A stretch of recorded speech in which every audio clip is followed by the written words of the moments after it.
So our kettlebell snatch, one of the more challenging movements to do with the kettlebell. Two really common faults we see is people stopping at their shoulder and then going up as a press, not carrying the momentum of the kettlebell, allowing it to do its work for you. And two, having that kettlebell flip over the hand at the top, circling over and smacking that forearm on the top of that press. So how do we fix both of these? The first one, right? The immature turnover, stopping at the shoulder. Typically this is because the athlete has a segment in their mind. They're thinking clean and jerk, or bring it to the shoulder and press up, not realizing that it's one motion. One of the cues I like to give my athlete is pull your zipper up over your head.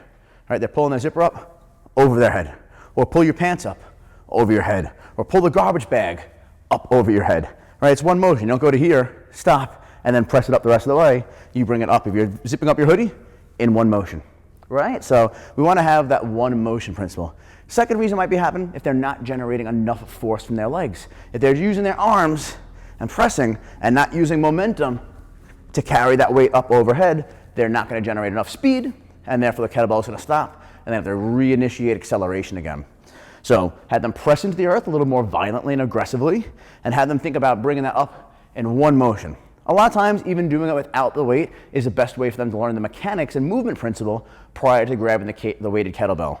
Have them start from that position, have them thrust the hips, pushing the feet down into the earth, squeeze the butt on top, and come up to the Statue of Liberty position.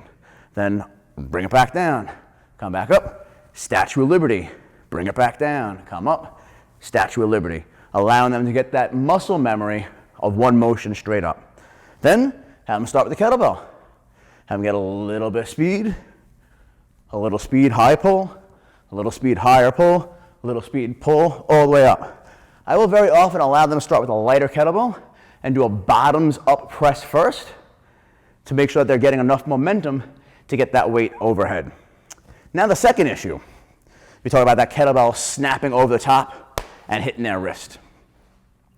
Best way of fixing this is allowing them to know the timing of, as they come that high elbow pull, of when to drop that elbow down and punch through that window.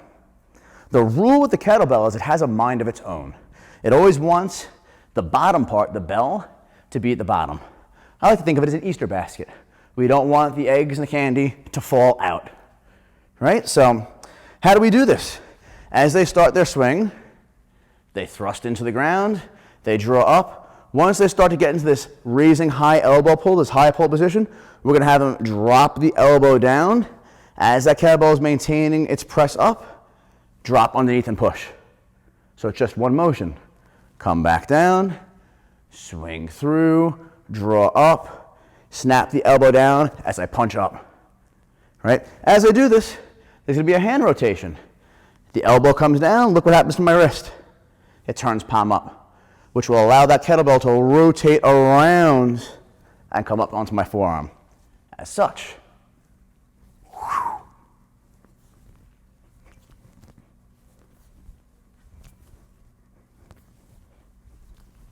So you notice, it's a pull, elbow tuck, and comes underneath. Now it's a little sloppy, I went slow, but the elbow stays high, and then high and in. High and in. High and in. One smooth motion from the ground up overhead, allowing that kettlebell to rotate around my wrist as it turns. So try that as an athlete or as a coach, and see how much nicer your forearm feels the next morning when you wake up.